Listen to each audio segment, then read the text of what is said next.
કંડક્ટરનું form ભરવું હોય તો આપણી પાસે કઈ કઈ વસ્તુ હોવી જરૂરી છે? તો પહેલાં છે ને મામા તમારે ફર્સ્ટ એડ સર્ટિફિકેટ કઢાવવાનું છે. ઓકે, પહેલું કામ આ કરી દેવાનું છે.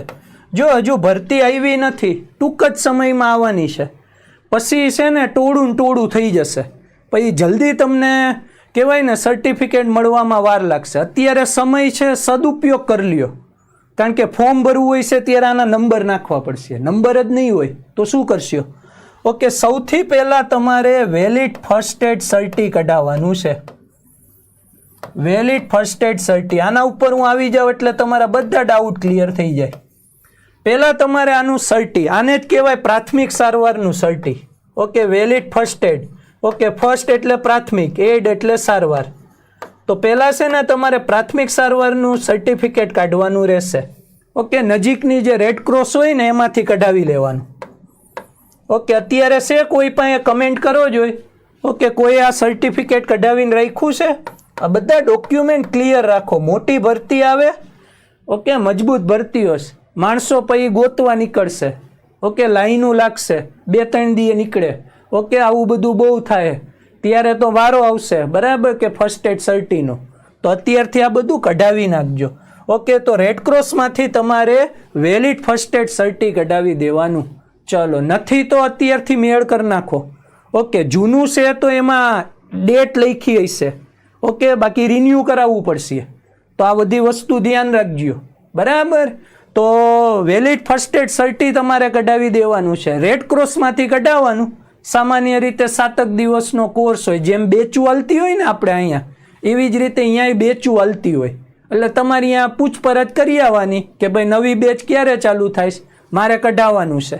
તો એ 7 દિવસનો કે એમ કંઈક કોર્સ હોય, બરાબર. એટલે તમને પ્રોવિઝનલ સર્ટી આપશે. અને તમારી પાસે જે સર્ટી અત્યારે કદાચ હોય ને તો એક્સપાયર ન હાલે હો, બરાબર. તો રિન્યૂ કરાવવું પડશે. તો રિન્યૂમાં તમારે દેવું પડશે. તો આ બધું ધ્યાન રાખજો. ઓકે, ફર્સ્ટ એડ સર્ટિફિકેટ કઢાવી લીધું. ઓકે, એના પછી તમારે જવાનું છે આરટીઓમાં. ઓકે, આરટીઓમાં જતા પહેલાં છે ને પોલીસ સ્ટેશનમાંથી એક દાખલો કઢાવવો પડશે. ઓકે, બધું અહીંયા કહી દઉં છું એટલે ધક્કા નહીં થાય તમારે. પહેલાં આ કઢાવી લેવાનું. ઓકે, આ કઢાવશો પછી જ બધું આગળ નીકળશે. પોલીસ સ્ટેશનમાં જઈને એક દાખલો કઢાવવો પડશે કે તમે કંઈ ગુનો નથી કર્યો ને. ઓકે, એનો એક દાખલો કઢાવવાનો થશે. તો પોલીસ સ્ટેશનમાંથી એક દાખલો કઢાવવાનો થશે. એમનામ વયા ન જતા આરટીઓએ પાછું જવું જોઈશે કે જાઓ દાખલો લેતા હો. ઓકે, બીજું પોલીસ સ્ટેશનમાંથી એક દાખલો લઈ આવવો પડશે કે ભાઈ ગુનો કર્યો નથી. ઓકે, આવો એક દાખલો. અને નાનું એવું એક મેડિકલ સર્ટિફિકેટ કઢાવવું પડશે. ઓકે, આ ગમે એ હાલે, ડૉક્ટર હોય ને એનું એક નાનું એવું મેડિકલ સર્ટિફિકેટ. ઓલું મેડિકલ નહીં હો, લાગે ને પછી સિવિલમાં લે, એ નથી કહેતો.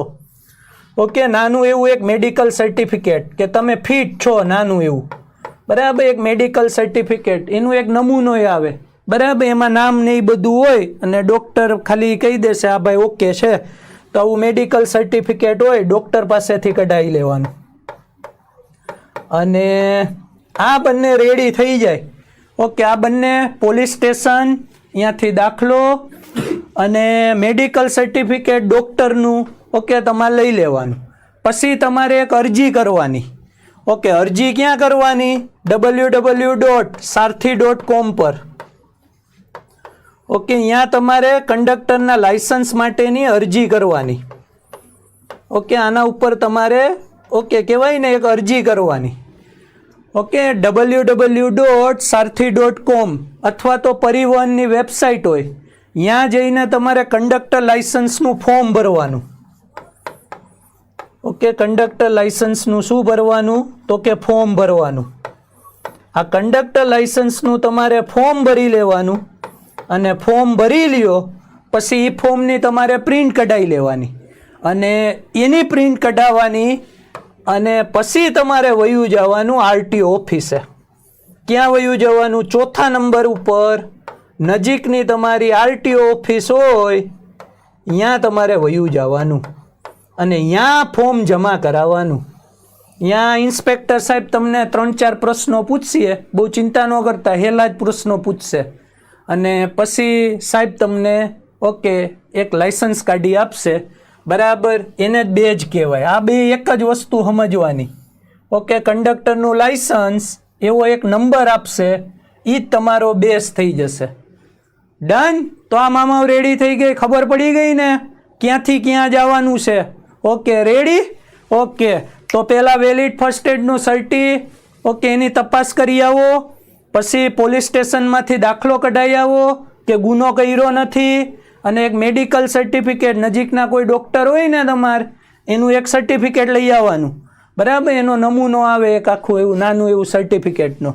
પછી અરજી કરી દેજો સારથી.com પર, ત્યાં લાયસન્સનું ફોર્મ ભરી દેજો અને એની પ્રિન્ટ કઢાવીને આરટી ઓફિસે જમા કરાવવાનું.